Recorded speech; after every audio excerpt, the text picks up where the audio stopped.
أعوذ بالله من الشيطان الرجيم بسم الله الرحمن الرحيم. Dear student, Assalamu alaikum wa rahmatullahi wa barakatuhu.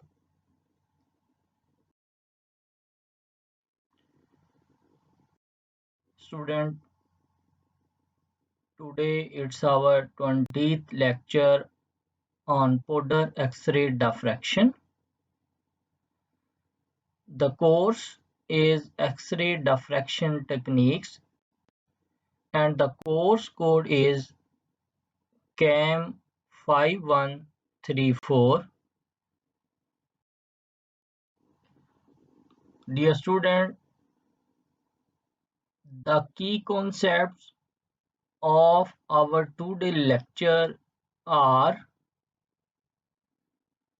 strength and limitations of powder X-ray diffraction, then advantages and disadvantages of powder XRD, comparison between powder X-ray diffraction and single crystal X-ray diffraction. Then we will discuss data collection, results and presentation. And in data collection, results and presentation, first of all we discuss data collection and then data reduction, determination of an unknown, and in the last, determination of unit cell dimension in data collection, results and presentation. In the last, some videos are given for understanding of whole chapter. The video will be of X-ray diffraction, crystal structure determination,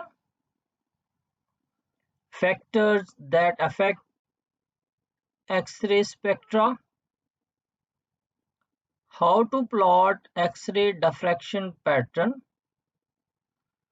X-ray diffraction pattern mean diffractogram in Origin Pro. Tricky X-ray question. X-ray diffraction worked example problem. Miller-Brevets for hexagonal crystal, and in the last, some examples for practice of Miller indices.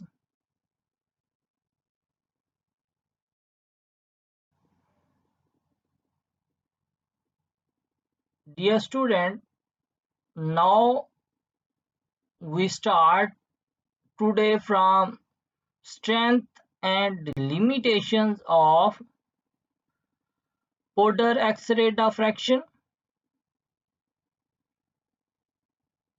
Strength of X-ray powder diffraction. First we will discuss. It is a powerful and rapid technique. Less than 20 minutes will be required for identification of an unknown mineral. In most cases, it provides an ambiguous mineral determination. Minimal sample preparation is required. XRD units are widely available.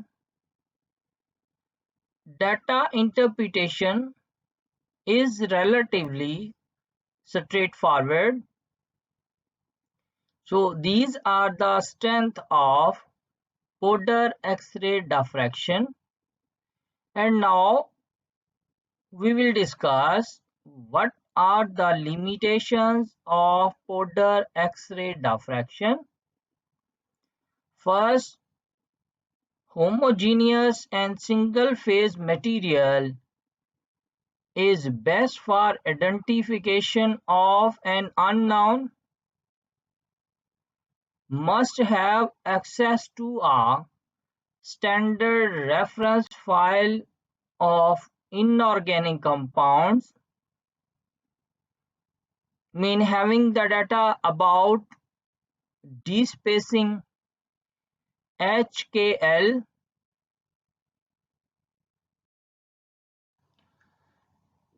requires tenth of a gram of material which must be ground into a powder. For mixed material, detection limit is approximately 2% of the sample. For unit cell determinations, indexing of patterns for non-isometric crystal systems is complicated. Peak overlay may occur and worsens for high-angle reflections. The technique is not as powerful as the single crystal methods, for it gives less accurate atomic position but has the advantage of not requiring the growth of a single crystal, which is a much more difficult task in single crystal method. If beams diffracted by two different layers are in phase, constructive interference occurs and the diffraction pattern shows a peak. However, if they are out of phase, destructive interference occurs and no peak is observed. Diffraction peaks only occur if it follows Bragg's law. Since a highly regular structure is needed for diffraction to occur, only crystalline solids diffract. The Porter XRD of amorphous material do not depict any significant peak in diffraction pattern.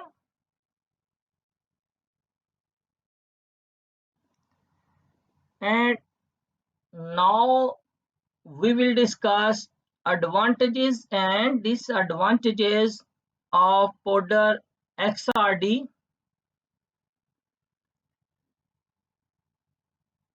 Porter XRD has numerous advantages like non-destructive nature, high sensitivity, reliability, depth profiling, mean glancing incident angle, and then easy sample preparation. System is user-friendly. Operational procedure is convenient. Fast speed effective resolution, low maintenance cost, proper automation, easy data interpretation that could be used for both qualitative and quantitative analysis in a wide range of applications. However, it has a few disadvantages due to use of harmful radiations. Moreover, there is a requirement of standard reference to match for an inference and an expensive instrument.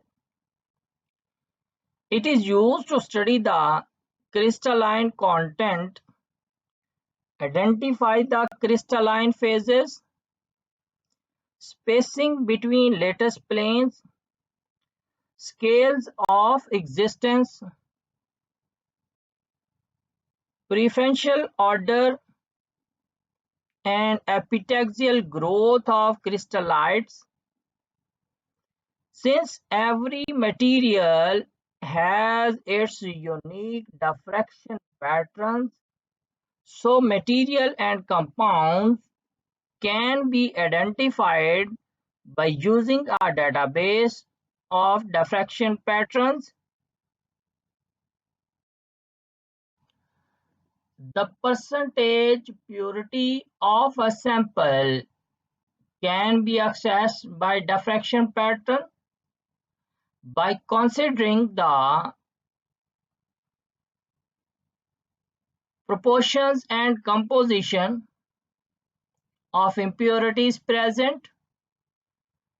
Podarex or D is the basic requisite for differentiating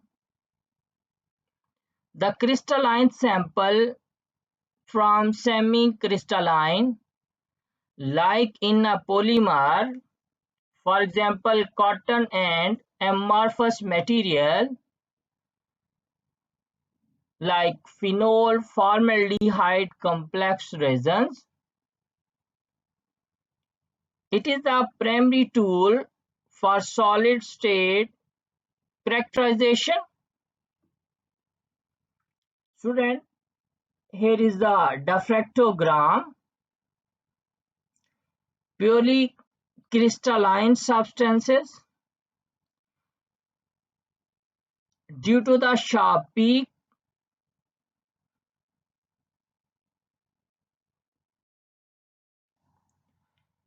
here you can say in this diffractogram the sample contain amorphous along with semi-crystalline substance.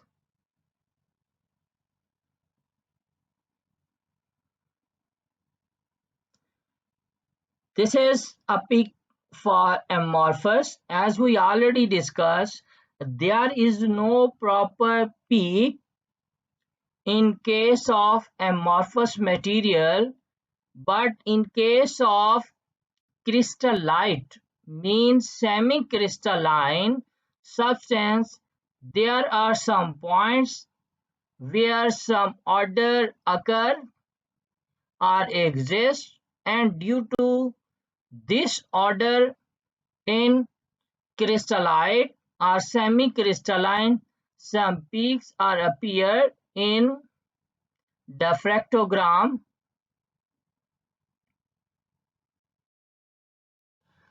The samples subjected for analysis are generally in the form of finely divided powders, and diffraction can be obtained from flat surfaces made coplanar to the holder. For sample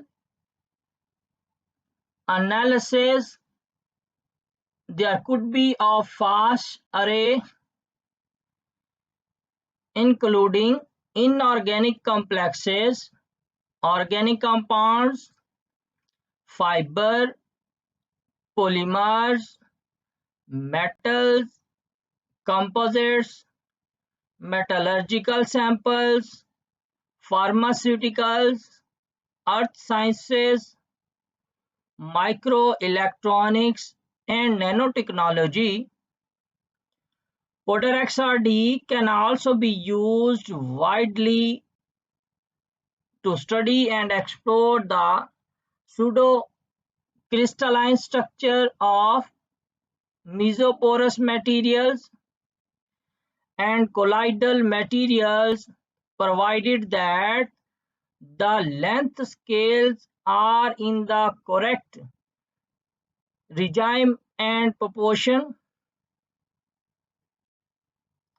It is frequently used for the analysis of asbestos, catalysts, ceramics, chemicals, clays and minerals, cement composite, corrosion powders, fly ash, environmental studies, semiconductors, textiles, plastics, nanomaterials, pharmaceuticals, metals, alloys, etc.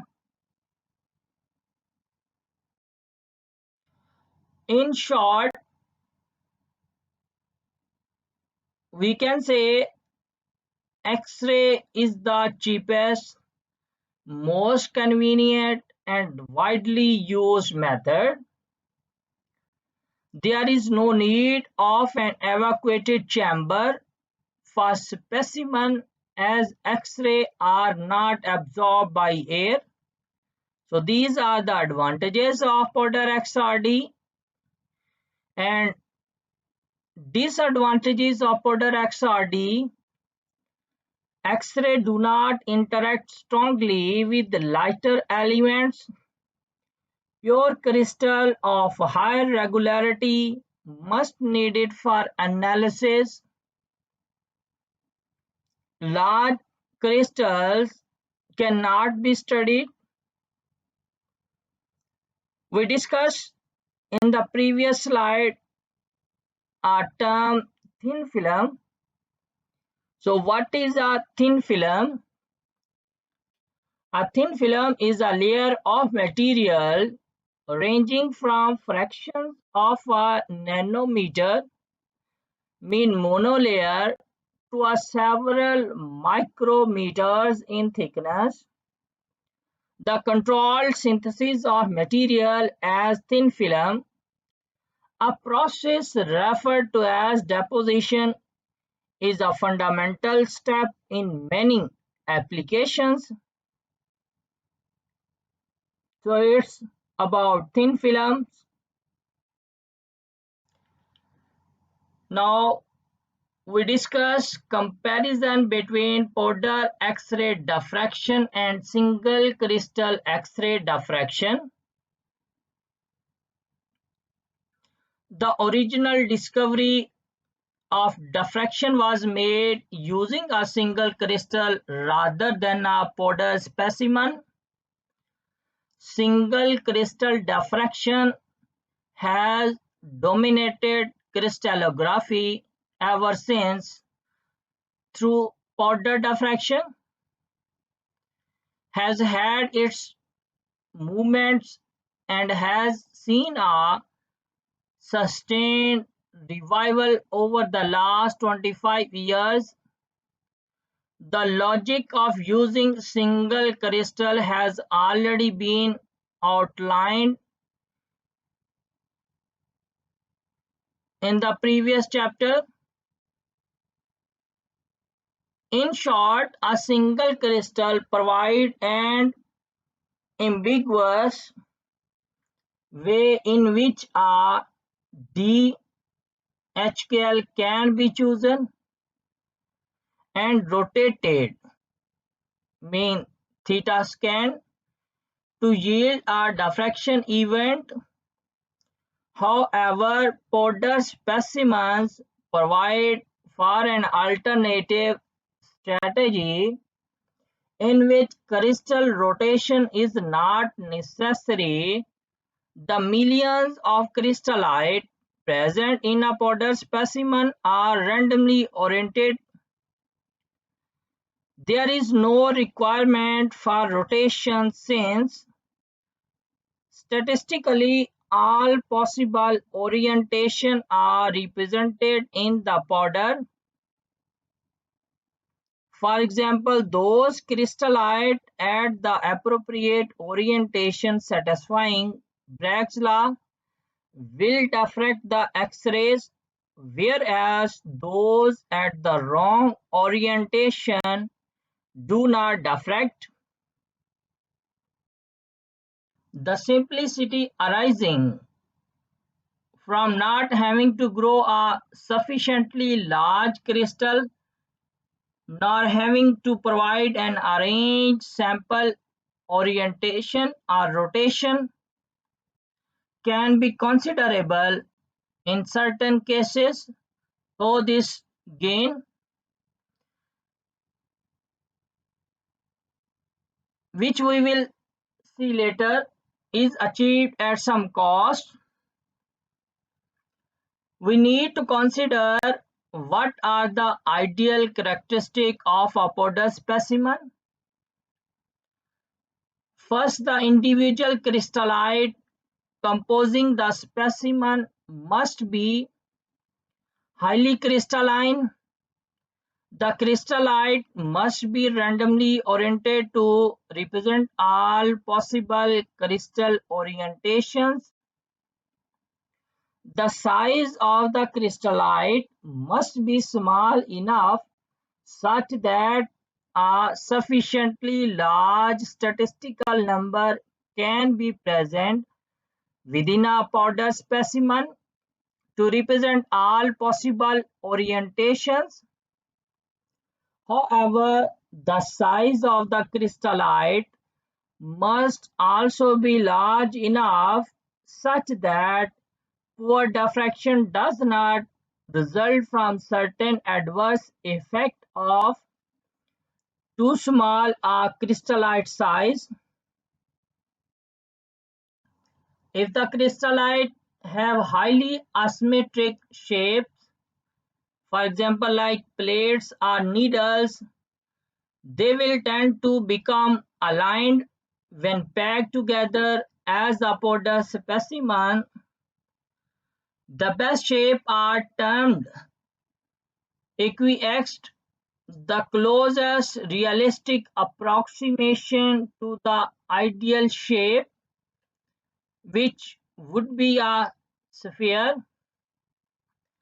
It is found empirically that for most materials, a crystallite size of between 1 and 10 micrometer. 1 micrometer is equal to 10 to minus 3 millimeter.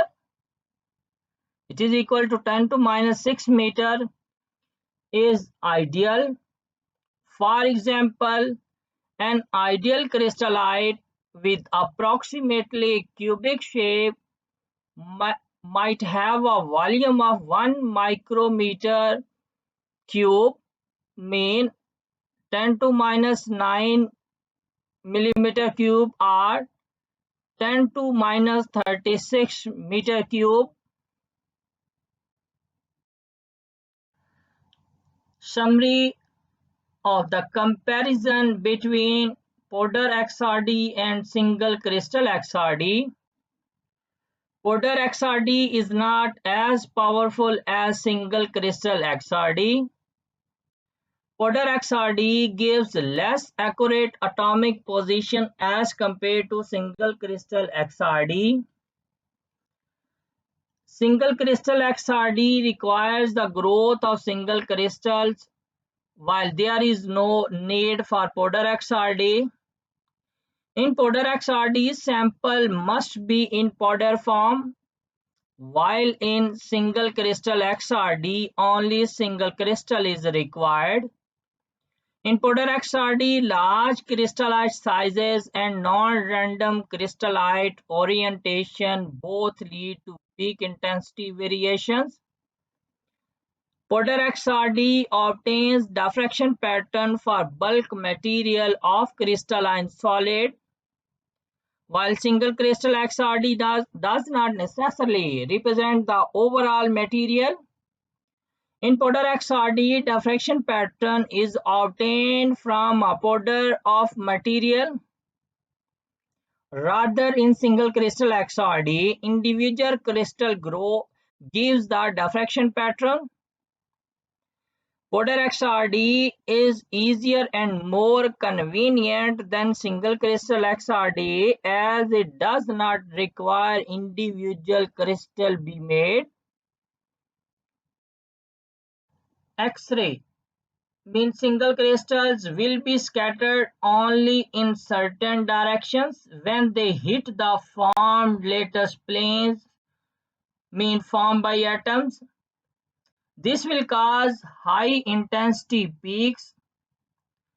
For polycrystalline material, X-rays will be scattered in many directions, leading to a large bump distributed in a wide range mean to theta, instead of high intensity narrow peaks. And now we discuss data collection, results and presentation. First of all, data collection. The intensity of diffracted X-ray is continuously recorded as the sample and detector rotate through their respective angles. A peak in intensity occurs when the mineral contains lattice planes with d-spacing appropriate to diffract X-rays at that value of theta. Although each peak consists of two separate reflections, mean K alpha 1 and K alpha 2, at small values of 2 theta, the peak location overlap with K alpha 2 appearing as a hump on the side of K alpha 1. Greater separation occur at a higher value of theta. Typically, these combined peaks are treated as one. The 2 lambda position of the diffraction peak is typically measured as the center of the peak at 80% peak height. And now is the data reduction. Results are commonly presented as peak position at 2 theta and X-ray count mean intensity in the form of a table R and XY plot mean diffractogram. Intensity is either reported as peak height intensity, that intensity above background, or as integrated intensity, the area under the peak. The relative intensity is recorded as the ratio of the peak intensity to that of the most intense peak. Mean relative intensity is equal to I over IL into 100. Determination of an unknown compound. The d-spacing of each peak is then obtained by solution of the Bragg equation for the appropriate value of lambda. Once all d-spacing have been determined, automated search or match routines compare the d of the unknown to those of known materials. Because each mineral has a unique set of d-spacing, matching these d-spacing provides an identification of the unknown sample. A systematic procedure is used by ordering the d-spacing in terms of their intensity, beginning with the most intense peak. Files of d-spacing for hundreds of thousands of inorganic compounds are available from the International Center for Diffraction Data, www.irdata.org. .icdd.com as the Porter diffraction file PDF. Many other sites contain despacing of minerals such as the American Mineralogist Center Structure Database. Commonly, this information is an integral portion of the software that comes with the instrumentation. And now, determination of unit cell dimensions. For determination of unit cell parameter, each reflection must be indexed to a specific HKL, mean Miller indices.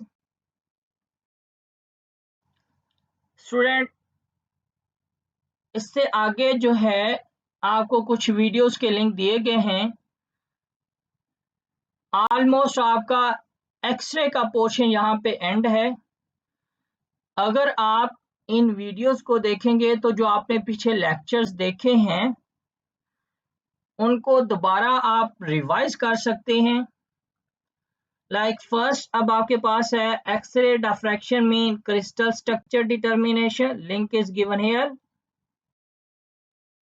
Then factor that affect X-ray spectra, also the link is given here. Then how to plot X-ray diffraction pattern, mean diffractogram in Origin Pro.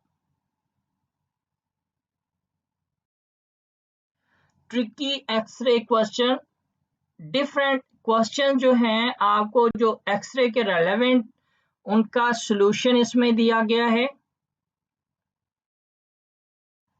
Like X ray diffraction work example problem, कुछ आपको problem यहाँ पे discuss की गई हैं, उनका solution है।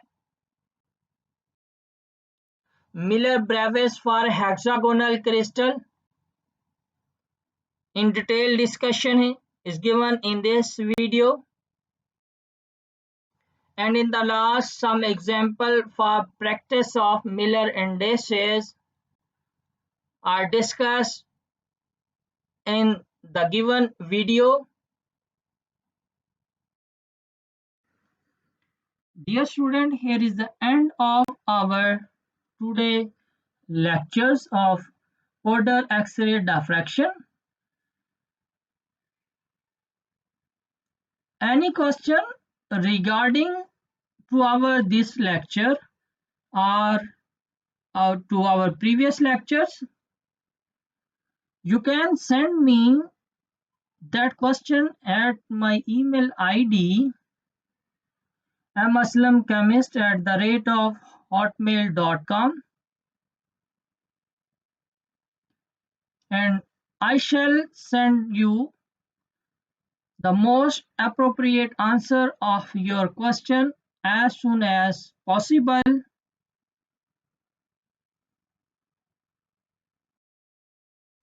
Thank you so much. Allah Hafiz.